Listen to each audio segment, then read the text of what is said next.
Dear children, आज हम लोग प्रश्नावली 8.1 एक चर वाले रैखिक समीकरण के इबारती प्रश्न, इनको वर्ड प्रॉब्लम्स कहते हैं, उनको हम लोग बनाएंगे, उसको सीखेंगे कि कैसे बनाया जाए।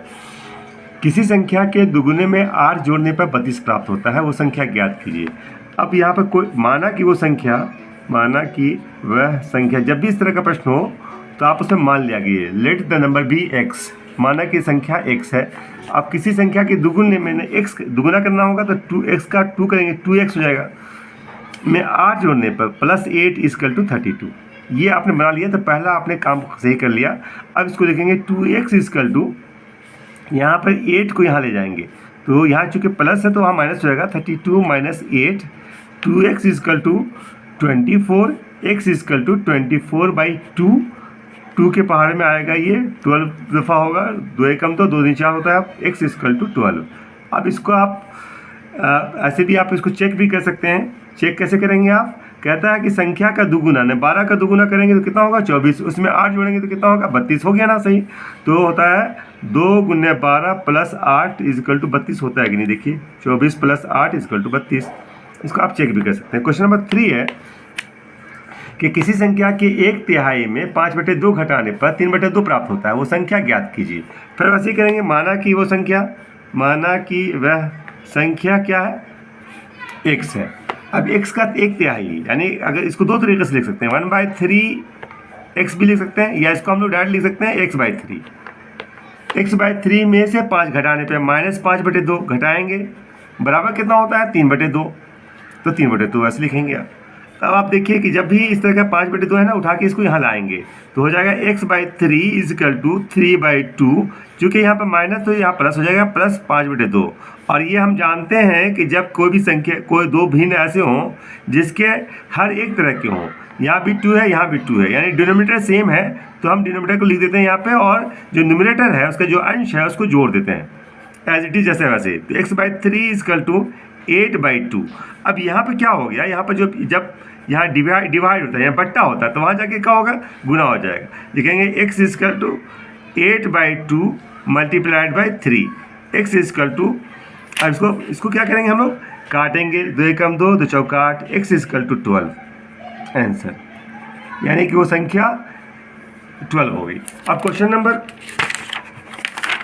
4 को देखते हैं। क्वेश्चन नंबर 4 कहता है कि 2 संख्याओं का योग 35 है। यदि एक संख्या दूसरी संख्या से 5 अधिक है तो दोनों संख्याएं ज्ञात कीजिए। अब यहाँ पर हमारे पास 2 संख्याओं का योग 35 है, तो वैसे लिखेंगे, माना कि संख्या x है। तो एक संख्या x है तो दूसरी संख्या क्या होगी? अब यहाँ से दूसरा जो वाक्य है उसमें उसका पता चलेगा। एक संख्या अगर x है, दूसरी संख्या 5 अधिक है, तो दूसरी संख्या क्या होगी? दूसरी संख्या हो जाएगी इसमें x + 5 हो जाएगी। अब यहाँ पर हम लाएंगे कि प्रश्न के अनुसार 2 संख्याओं का योग, यानी x + 5। एक संख्या तो x है, दूसरी संख्या x + 5 है, उसको जब जोड़ते हैं तो वो 35 होता है। अब आपके पास x भी है तो कितना हो गया 2x + 5 = 35, 35। 2x = 35, यहाँ पर प्लस है तो वहाँ जाके माइनस हो जाएगा, -5। 2x = 30, x = 30/2। अब यहाँ पर इसको काटेंगे तो यहाँ 15 हो जाएगा। तो एक संख्या, पहली संख्या जो हो गई, पहली संख्या जो x है वो हो गई 15। तो दूसरी संख्या क्या है? दूसरी संख्या आप जान ही रहे हैं उसमें कि x + 5 है, x + 5, इसका मतलब हो गया कि 15 + 5 = 20। अब इसको चेक भी कर सकते हैं, आप दोनों को चेक कर लीजिए आप। 15 + 20 35 होता है कि नहीं? 35 हो गया। दोनों संख्या को जोड़ते हैं तो 35 होता है। क्वेश्चन नंबर 5 कहता है कि 3 लगातार पूर्णांकों का योग 51 है, पूर्णांक ज्ञात कीजिए। पूर्णांक इन द सेंस इंटीजर्स। अब 3 लगातार है, लगातार पूर्णांक क्या हो, जैसे आप कहते हैं 3 4 5, तो अगर जब भी कोई पूर्णांक लगातार होगा तो उसमें 1 की बढ़ोतरी होती है। तो यहाँ पर वैसे लिखेंगे, माना कि पहली पूर्णांक क्या है, या सबसे छोटी पूर्णांक भी लिख सकते हैं। पहली पूर्णांक मान लिया x है, तो दूसरी पूर्णांक क्या होगी? दूसरी पूर्णांक होगी x + 1, और तीसरी पूर्णांक क्या होगी? इसमें भी एक होगा, तीसरी पूर्णांक इससे बढ़ जाएगी, उसको लिखेंगे x + 1 + 1। एक बढ़ता जाता है ना उसमें, तो इसको x+2 भी लिख सकते हैं इसको। अब कहता है प्रश्न के अनुसार, यहाँ पर लिखेंगे प्रश्न के अनुसार, इसको हम लोग लिख सकते हैं इंग्लिश में अकॉर्डिंग टू द क्वेश्चन। अब यहाँ पर तीनों को जब जोड़ते हैं x+x+1 + x+2, जब तीनों को जोड़ते हैं तो उनका योग 51 होता है, इक्वल टू 51। तो हो गया 1x 2x 3x हो गया, 3x + 3 बराबर है 51। अब यहाँ पर 3 को ले जाएंगे 51 के पास, तो 3x = 51 - 3 हो जाएगा, प्लस माइनस हो जाता है, तो 3x = 48 हो जाएगा 48, x = 48/3, 3 एकम 3, यहाँ से करेंगे 3 एकम 3, 3 6 18, x = 16। अब x किसको माना था हम लोगों ने? पहली पूर्णांक को। पहली पूर्णांक को माना था हम लोगों ने कि वो x है, = x। तो दूसरी पूर्णांक क्या होगी? दूसरी जो लगातार होगी वो क्या होगी? दूसरी पूर्णांक है x + 1। इसका मतलब हो गया कि पहली पूर्णांक अगर 16 है तो दूसरी पूर्णांक होगी 16 + 1 = 17। और तीसरी पूर्णांक क्या होगी? तीसरी पूर्णांक x + 2, 16 + 2 = 18। अब तीनों का आप जब जोड़ेंगे 16 8 ये 6 है, 7 है, 8 है, तो कितना होगा? 7 6 13, 13 8 21 हो जाएगा। क्या एक हाथ में 2 2 1 3 1 4 1 5 51 हो गया ना। तो आप ऐसे भी चेक कर सकते हैं कि तीनों को जो तो 51 होता है कि नहीं। आता है क्वेश्चन नंबर 6 पे आते हैं, जिसमें कहा जा रहा है कि 6 के 3 लगातार गुणजों का योग 144 है। अब गुणज जैसे आप जानते हैं इसको मल्टीपल्स कहते हैं, तो 6 का गुणज जब भी होगा तो 6 ऐड करते हुए जाएगा। तो इसमें लिखेंगे माना कि 6 का पहला गुणज वो 6x है, तो दूसरा गुणज क्या होगा? से लगातार गुणज क्या होगा? तो जब भी हम इस तरह का गुणज बनाने जाएंगे ना तो लिखेंगे 6, दूसरा गुणज लिखेंगे, दूसरा गुणज जो होगा इसका वो हो जाएगा 6 × x + 1। इसको हम लोग लिख सकते हैं 6x + 6। और तीसरा गुणज क्या होगा? तीसरा गुणज लिखेंगे हम लोग 6 × x + 2, यानी लिखेंगे 6x + 12। अब हमारे पास 3 गुणज है, एक गुणज ये है, दूसरा गुणज ये है, तीसरा गुणज ये है। अब तीनों को जब जोड़ेंगे 6x + 6x + 6 + 6x + 12 = कितना कह रहा है? प्रश्न में कहता है 144। यहाँ पर हम लिख देंगे अकॉर्डिंग टू द क्वेश्चन, प्रश्न के अनुसार। अब यहाँ पर 6x यानी 18x + 18 = 144। 18x बराबर है 144, चूँकि यहाँ पर प्लस है तो यहाँ माइनस हो जाएगा 18, तो 18x = 126, x = यहाँ पर चूँकि गुना है तो यहाँ पर आके डिवीजन हो जाएगा 126/18, 18 × 18, 18 7 126। तो x हो गया जो पहला गुणज होगा यहाँ पर, हाँ सॉरी यहाँ पर हो गया 7 होगा, x = 7 है, तो पहला जो गुणज होगा 6 × 7 तो 42 हो जाएगा। और दूसरा गुणज क्या होगा? तो दूसरा गुणज हमारा था 6x + 42 + 6 यानी 48 होगा। तीसरा क्या होगा?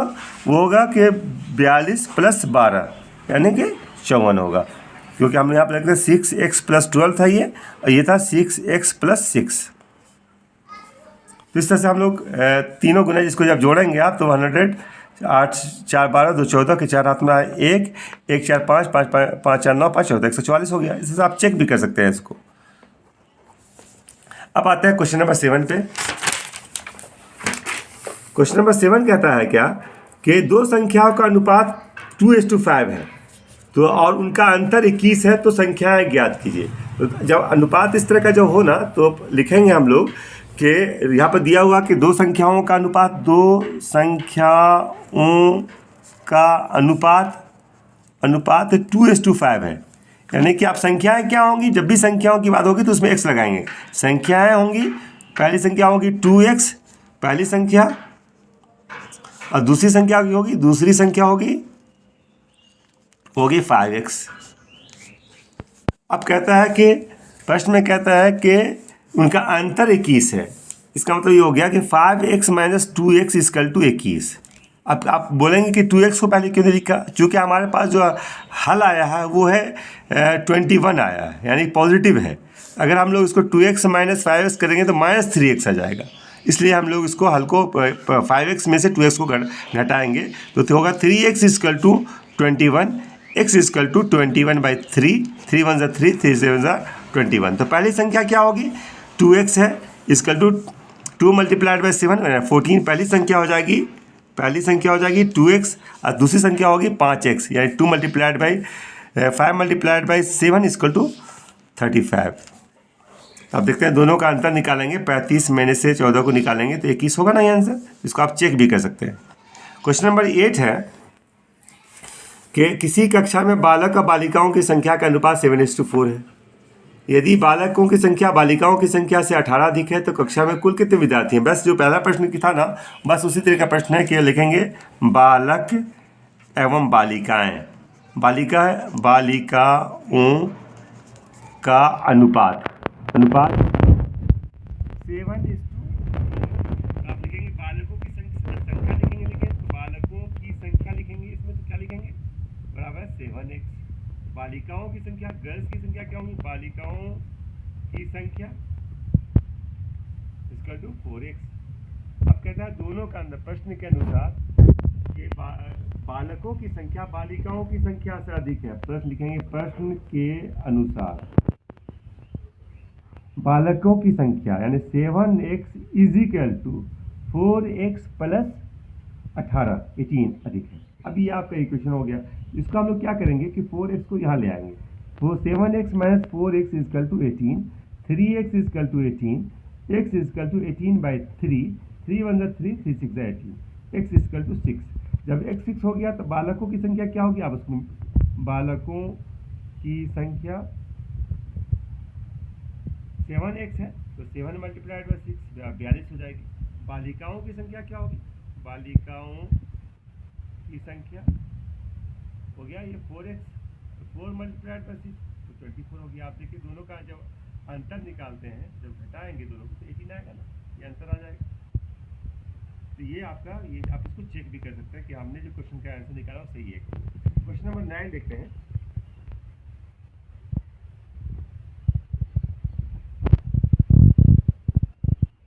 अब क्वेश्चन नंबर जो है वो आप 9, रीमा और सीमा की वर्तमान आयु का अनुपात 5:7 है। तो 4 वर्ष के बाद दोनों की आयु का योग 32 हो जाएगा। तो दोनों की वर्तमान आयु निकालिए। अब रीमा की आयु जो है वो दोनों का लिखेंगे कि रीमा एवं सीमा की वर्तमान आयु का अनुपात क्या है, 5:7। तो हम लोग जब आयु लिखेंगे तो लिखेंगे 5x। तो रीमा की वर्तमान आयु माना कि रीमा की वर्तमान आयु 5x है। तो सीमा की क्या होगी, सीमा की वर्तमान आयु 7x हो जाएगी। अब कहता है प्रश्न में कि 4 वर्ष के बाद दोनों की आयु का योग 32 हो जाएगा। तो 4 वर्ष के बाद क्या होगा, 4 वर्ष के बाद जब भी आपकी आयु होती है तो वर्ष के बाद जितनी वर्ष होगी उसमें जुट जाएगा। 4 वर्ष के बाद रीमा की आयु हो जाएगी, 5x + 4। तो सीमा की भी हो जाएगी 4 वर्ष के बाद, जो है 4 वर्ष के बाद सीमा की आयु जो हो जाएगी वो हो जाएगी 7x + 4। अब यहाँ लिखेंगे प्रश्न के अनुसार क्या लिखेंगे आप इसमें, कहता है दोनों की आयु का योग 32 हो जाएगा। यानी कि 5x + 4 ये तो हो गया रीमा की आयु, अब + 7x + 4 ये हो गया सीमा की आयु। जब दोनों को जोड़ेंगे तो 32 हो जाएगा। तो 5x + 7 हो गया 12x + 8 = 32। तो 12x = 32 - 8, 12x = 24, x = 24/12, 12 × 12, 12 × 24, x = 2। जब x है 2 तो अब हम लोग इसमें x का वैल्यू पुट करेंगे इसमें, तो रीमा की आयु निकल जाएगी। रीमा की आयु चूँकि 5x है तो 5 × 2 10 हो गई। और तो सीमा की आयु क्या होगी, सीमा की आयु हो जाएगी 7x। तो 7 × 2 = हो जाएगा 14। अब देखिए कि आप जब इसको आप चेक करना होगा तो 4 साल के बाद क्या हो जाएगी उसकी आयु, तो 10 + 4 14 साल हो जाएगी। 4 वर्ष के बाद सीमा की आयु क्या हो जाएगी, तो 14 + 4 18 साल हो जाएगी। जब दोनों को जोड़ेंगे तो 32 होगा ना। तो ये आप इस तरह से चेक कर सकते हैं। क्वेश्चन नंबर 9 हो गया। अब हम लोग क्वेश्चन नंबर 10 कहता है कि रहीम के पिताजी की उम्र रहीम की आयु की 6 गुनी है। यदि रहीम के पिता रहीम के से 35 वर्ष बड़े हैं तो दोनों की उम्र ज्ञात कीजिए। चूंकि यहाँ पर रहीम की बात की जा रही है तो पहले हम लोग रहीम को मान लेंगे कि माना कि रहीम की आयु x है। आमतौर पे जब भी इस तरह का हो, जब किसी का दुगुनी दिया गया हो तो पहले उसको x मानते हैं और उसके पिता की जब उसमें जितना दिया होगा उसको लिखेंगे इसमें, दुगुनी या छगुनी या जो भी है। अगर दुगुनी होगा तो 2x करेंगे, छगुनी होगा तो 6x करेंगे। तो रहीम के पिताजी की आयु क्या होगी? पिताजी की आयु, रहीम की x है तो पिताजी की होगी 6x। अब यहां पर कहता है कि रहीम के पिता रहीम से 35 वर्ष बड़े हैं, तो हम लोग इसमें क्या लिखेंगे कि रहीम के पिता कितने हैं? 6x है अकॉर्डिंग टू द क्वेश्चन के अनुसार। वो रहीम की आयु कितनी है? x, उसमें 35 जोड़ेंगे तो रहीम के पिता की उम्र होगी। अब यहाँ पर हमारा 6x equal to x plus 35, तो लिखेंगे आप x को यहाँ ले आएंगे, 6x minus x equal to 35। अब यहाँ हो गया 5x equal to 35, x equal to, चूंकि यहाँ पर मल्टीप्लाई है तो वहां जाके बराबर के उस पार जाएगा तो डिवीजन हो जाएगा बाई 5, 5 1 5, 5 7 35। तो x मतलब x क्या है? x आयु किसकी है? रहीम की। तो रहीम की आयु कितनी हो गई? रहीम की आयु हो गई 7 साल। तो रहीम के पिताजी की आयु कितनी है? तो 6x है, तो 6x हो गया 6 मल्टीप्लाइड बाई 7 इक्वल टू 42। इस तरह से ये क्वेश्चन हमारा हो गया। दोनों में देखें कि अंतर क्या है, उसको चेक करना होगा तो आप चेक कर सकते हैं इसको कि रहीम के अगर 7 है तो रहीम के में 35 साल का फर्क है उनके पिताजी में। उसमें ये पिताजी की आयु है, ये रहीम की आयु है, दोनों में 35 का अंतर है। अब क्वेश्चन नंबर 11 को देखते हैं। क्वेश्चन नंबर 11 कहता है क्या कि राहुल के पिता की वर्तमान आयु राहुल के वर्तमान आयु की तिगुनी है। अब क्वेश्चन वैसे ही सेम ही क्वेश्चन है, उस तरह का ही है। 5 वर्ष के बाद दोनों की आयु का योग 58 वर्ष हो जाता है। राहुल के पिता की वर्तमान आयु क्या है? अब यहाँ जो बात है ना, थोड़ा सा जब भी क्वेश्चंस का जो डिफिकल्टी लेवल होता है थोड़ा सा बढ़ाया जाता है हर क्वेश्चन के बाद। पिछले क्वेश्चन को हमने देखा कि सिर्फ यहाँ पर दिया गया कि रहीम की आयु और रहीम के पिता की आयु। अब यहाँ पर उसको डिफिकल्टी लेवल को बढ़ाया गया कि वो 5 वर्ष के बाद। तो पहले हम लोग देखते हैं कि वर्तमान आयु क्या है। तो राहुल की वर्तमान आयु बराबर 1 से मान लेते हैं, यहाँ पर लिखेंगे माना की। तो राहुल के पिता की वर्तमान आयु क्या हो जाएगी?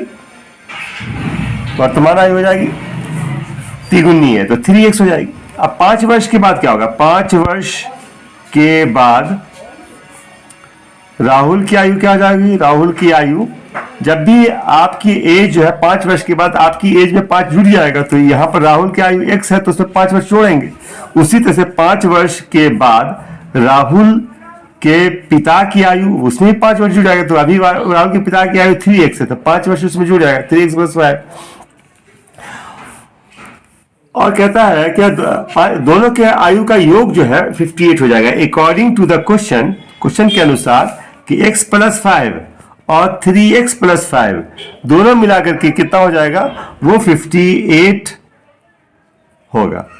ये कहता है कि राहुल की 5 वर्ष के बाद जो आयु होगी और राहुल के पिता की जो 5 वर्ष के बाद आयु, दोनों को जोड़ेंगे तो 58 होगा। अब इसको जैसे जोड़ते हैं वैसे जोड़ेंगे। x में 3x जोड़ेंगे तो हो जाएगा 4x plus 10 equal to 58। 4x equal to 58 minus 10, 4x equal to 48, x equal to 48 by 4, 4 1 जा 4, 4 से करेंगे तो 12 हो जाएगा। x है अगर 12, मतलब राहुल की वर्तमान आयु जो हो गई, राहुल की वर्तमान आयु 12 वर्ष हो गई, 12 वर्ष हो गई। और उनके पिता की आयु क्या हो गई? राहुल के पिताजी की आयु, पिताजी की वर्तमान आयु 3 multiplied by x, 3 multiplied 12 equal to 36। अब इसको आप चेक भी कर सकते हैं। चेक करना का मतलब ये होगा कि राहुल की आयु में 5 वर्ष जोड़ेंगे, 12 में 5 वर्ष जोड़िए। अब पिता की आयु में 36 में 5 वर्ष जोड़ दीजिए, कितना हो गया? तो ये हो जाएगा 17, आयु हो जाएगा 41। दोनों को जोड़ते हैं तो 58 वर्ष होता है ना। तो ये आप इसको चेक कर सकते हैं कि हमने जो क्वेश्चन बनाया वो आंसर सही था कि नहीं। क्वेश्चन नंबर 12, सायरा के पास 2 रुपए के सिक्कों की संख्या जितनी है 5 रुपए के सिक्कों की संख्या की तिगुनी है। और यदि सायरा के पास कुल 60 सिक्के हैं तो उसके पास 2 और 5 के कितने सिक्के हैं? अब यहाँ पर हम लोग करेंगे क्या, मान लेंगे, माना कि सायरा के पास 2 रुपये के मतलब 2 रुपये के सिक्कों की संख्या x है, तो ₹5 के सिक्कों की संख्या क्या होगी? ₹5 के सिक्कों की संख्या जैसे प्रश्न में क्या कहता है कि त्रिगुणी है, तो 3x हो जाएगी। अब उस प्रश्न में ही कहता है अकॉर्डिंग टू द क्वेश्चन, प्रश्न के अनुसार, कि ये जो सिक्के हैं ना, चाहे 2 रुपए के सिक्के हों या 5 रुपए के सिक्के हों, वो दोनों को मिला करके उसके पास कुल 60 सिक्के हैं। यदि सारा के पास कुल 60 सिक्के हैं तो 4x बराबर है 60, x बराबर है 60 बाई 4, 4 1 4, 4 से 15, यानी कि सारा के पास ₹2 के जो सिक्के हैं वो कितने हो गए? वो हो गए 15, और ₹5 के जो सिक्के हैं वो 15 गुना 3 यानी 45। आप इसको चेक कर लीजिए कि दोनों को जोड़ने के बाद 60 होता कि नहीं। तो 15 सिक्के 2 के हैं और ये 45 हो गया, तो दोनों मिला के 60 हुआ ना।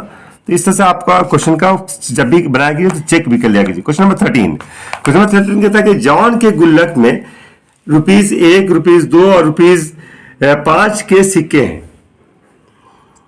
उनकी संख्या क्रमशः 5:3:2 के अनुपात में है। यदि गुल्लक में कुल 840 रुपए है तो प्रत्येक प्रकार के सिक्कों की संख्या क्या है? एकदम आसान सा क्वेश्चन है। इसमें पहले हम लोग देख लेंगे कि ₹1 के सिक्के, ₹1, ₹2 और ₹5 के सिक्कों का अनुपात क्या है? सिक्कों का अनुपात, देखिए मैंने कहा था ना कि डिफिकल्टी लेवल थोड़ा सा बढ़ाया जाता है। ये अनुपात है इसका 5:3:2 है। तो हम लोग लिखेंगे कि ₹1 के सिक्कों की संख्या जहां पर चूंकि रिस्पेक्टिवली दिया हुआ, क्रमशः दिया गया है, संख्या हो जाएगा तो 1 है तो ये 5 हो जाएगा, तो 5x लिखेंगे। ₹2 के सिक्कों की संख्या तो 3x हो जाएगा। ₹5 के सिक्कों की संख्या तो ये 2 है तो 2x हो जाएगा। अब प्रश्न में कहता है कि आप इसका वैल्यू देखते हैं कि वैल्यू क्या है।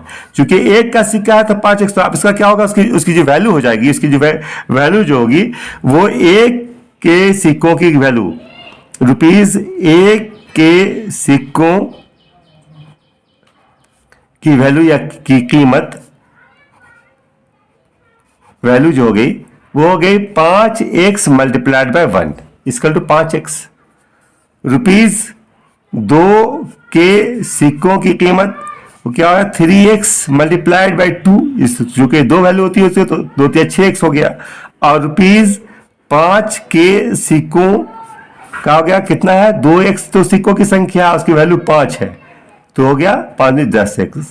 अब प्रश्न में कहता है अकॉर्डिंग टू द क्वेश्चन, यहां पर आप प्रश्न के अनुसार कि इन सबको जोड़ेंगे 5x + 6x + 10x, इन सबको जोड़ते हैं तो पूरा उसके पास जो गुल्लक है उसमें 840 रुपये हो गए। सबको जोड़ेंगे तो कितना हो गया, 840 रुपये। तो अब हम लोग देखते हैं कितना हो गया, 5 6 5 11, 11 10 21, 21x इक्वल टू 840 रुपये। अब यहां पर लिखेंगे x इक्वल टू 840 बटा 21। अब 21 को इसको डिवाइड करेंगे, 21 बन जाए 21, 4 × 84 होता है तो 40 हो गया। यानी कि जो आपका x जो है x का वैल्यू 40 है। तो हम जब 1 के सिक्कों की कहता है कि आप प्रश्न में कहता है आपको कि उसके पास 2 और 5 के, तो प्रत्येक प्रकार के सिक्कों की संख्या क्या है। तो अब यहाँ पर हो गया, यहाँ पर 5x है, ₹1 कितना हो गया, 5x है, ₹1 है, 5x बराबर 5 × 40 बराबर 200। अब ₹2 के सिक्के कितने होंगे, चूंकि उसमें सिक्कों की संख्या हमने लिखा है 3x है बराबर 3 × 40 यानी 120। और ₹5 के सिक्के जो हैं वो वो हमने लिखा था, इसमें बनाया था हमने 2x, तो 2 मल्टीप्लाइड बाई 40 यानी कि 80। अब सबको आप जब जोड़ेंगे इसमें तो उसके पास कुल जो इसकी कीमत होगी 840 रुपये होगी। आप इसको चेक भी कर सकते हैं, जैसे हम चेक करेंगे तो आप देखिए 200 का हो गया, एक का सिक्का हो गया, एक का जो सिक्का है वो 200 यानी कि 200 रुपये का हो गया वो।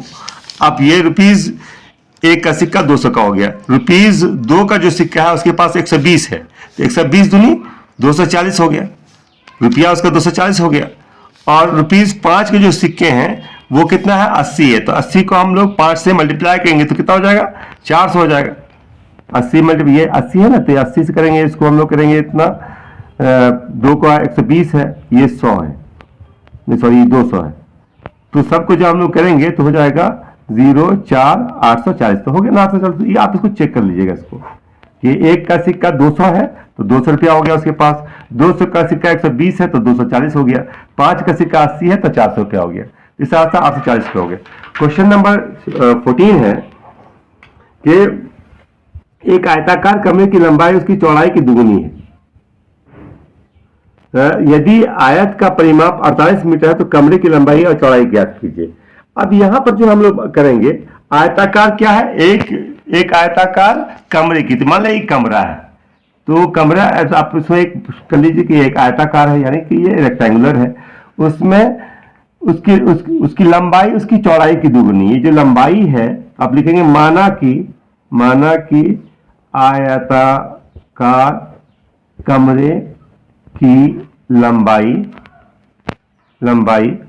अब यहां पर देखिए, अगर आप लंबाई को अभी पहले हम लोग चौड़ाई को ले लेते हैं तो उससे होगा कि हमको आसानी होगी। तो आयताकार कमरे की चौड़ाई लिखते हैं पहले, चौड़ाई, आप लंबाई भी ले सकते हैं लेकिन हम लोग आसानी होगी चौड़ाई लेने, x है, तो आयताकार कमरे की लंबाई क्या होगी, क्योंकि यहाँ पर दिया हुआ कि उसको दोगुनी है तो 2x हो जाएगी, चौड़ाई लेंगे x तो ये हो जाएगी, ये अगर x मानेंगे तो इसको 2x मानेंगे, ठीक है। अगर आप इसको x मानते हैं ना, अगर आप इसको मानते लंबाई को x मानते हैं तो चौड़ाई को x/2 करना होता आपको, तो उसमें थोड़ा सा प्रॉब्लम होगा, वरना कोई दिक्कत की बात नहीं थी। तो हम लोगों ने चौड़ाई को x लिया और लंबाई को 2x ले लिया। अब हम लोग कहेंगे कि आयताकार कमरे का परिमाप क्या होता है, परिमाप में यानी पेरीमीटर। आप जानते हैं कि पेरीमीटर क्या होता है, आयताकार कमरे का 2 लंबाई जो चौड़ाई, ये आपका फॉर्मूला है, लंबाई जो चौड़ाई। अब यहाँ पर लंबाई लिखेंगे 2, लंबाई क्या है यहाँ पे 2x और चौड़ाई क्या है x, ये आपने लिखा। उसके बाद उसमें कहता है कि उसके का परिमाप 48 मीटर, यानी कि परिमाप ये 48 मीटर है, ये 48 मीटर है, 2 लंबी फॉर्मूला में आप इसको ऐड करेंगे तो आप लिखेंगे 48 इक्वल टू 2 अंदर में कितना हो गया 3x हो गया, लिखेंगे 2 मल्टीप्लाइड बाय 3x तो लिखेंगे 6x। आप पहले इधर आप इसको इंटरचेंज भी कर सकते हैं, मैंने बराबर के बाद वाले को पहले भी ला सकते हैं या इसको भी इधर ले जा सकते हैं। ये है कि पूरे को एक साथ लेके जाएंगे तो कोई दिक्कत की बात नहीं होगी। इसको लिख सकते हैं 6x equal to 48, x equal to 48/6, 6 1 जा 6, 6 8 जा 48, यानी चौड़ाई जो हो गई उसकी, मैंने आयताकार कमरे की चौड़ाई x है यानी 8 मीटर हो गई। तो लंबाई क्या है, लंबाई इसकी क्या हो जाएगी, क्योंकि लंबाई जानते हैं कि इसकी दुगुनी है तो हो जाएगी 8 गुने 2 बराबर 16 मीटर। अब इसको चेक करना होगा तो आराम से चेक कर सकते हैं। आप चेक कैसे करेंगे, परिमाप होता है 2 इंटू लंबाई जो चौड़ाई, लंबाई है 16 प्लस 8 यानी 2 मल्टीप्लाइड बाई 24 बराबर है 48, आगे 48 मीटर। तो आप इसको चेक भी कर सकते हैं। क्वेश्चन नंबर 15 है कि एक आयत की परिमाप 13 सेंटीमीटर है, चौड़ाई 5/2 सेंटीमीटर है, तो आयत की लंबाई ज्ञात कीजिए। जब पिछला जो प्रश्न था बस उसी पर ये है कि हम लोग उसको देख लेंगे कि उसका चौड़ाई कितना है और परिमाप क्या है। तो इसमें हम मान लेते हैं माना कि आयत की लंबाई x मीटर है। अब फॉर्मूला बढ़ाइए कि आयत का परिमाप बराबर 2 इंटू लंबाई जो चौड़ाई, फॉर्मूला ही है। तो आप यहाँ पर इसका वैल्यू बैठाइए, परिमाप में कितना दिया हो 13 सेंटीमीटर, परिमाप 13 सेंटीमीटर, तो 13 equal to 13 centimetre equal to 2 multiplied by लंबाई x और चौड़ाई कितना है 5/2 ही है सेंटीमीटर। अब इसको हम लोग हल करेंगे, तो हल करेंगे इसको, तो आप लिखेंगे इसको आप 13 सेंटीमीटर बराबर है, अब 2 को पहले अंदर का काम कर लेते हैं, तो 2x इसको जब आप करेंगे तो यहाँ हो जाएगा 2, यहाँ इसके नीचे कुछ नहीं है तो 1 है, तो 1 तो ये हो जाएगा 2x प्लस 5 तो आप इसको लिखेंगे 13 सेंटीमीटर बराबर है 2। अब यहाँ इसको हम लोग ब्रैकेट को हटा के मल्टीप्लाई भी लिख सकते हैं। इसको ऐसे करें 2 मल्टीप्लाई बाई 2x प्लस 5/2। तो यहाँ से ये कट जाएगा, ये कट जाएगा। आप यहाँ डायरेक्ट यहाँ से भी काट सकते थे, ऐसे भी काट सकते थे, लेकिन चूंकि आप लोग को याद है कि क्यों काटेंगे इसको, तो ये मल्टीप्लाई है, मल्टीप्लाई के बाद आपने कर दिया तो लिखेंगे।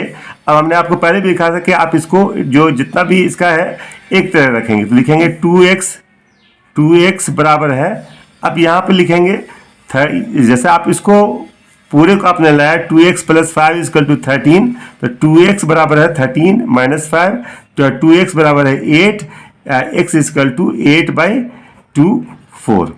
यानी कि जो लंबाई हो गई वो लंबाई हो गई वो हो गई 4 सेंटीमीटर। तो इस तरह से आपका जो आयत की परिमाप हो गई वो लंबाई 4 सेंटीमीटर हो गई, उसकी चौड़ाई जो हो गई 5/2 सेंटीमीटर हो गई।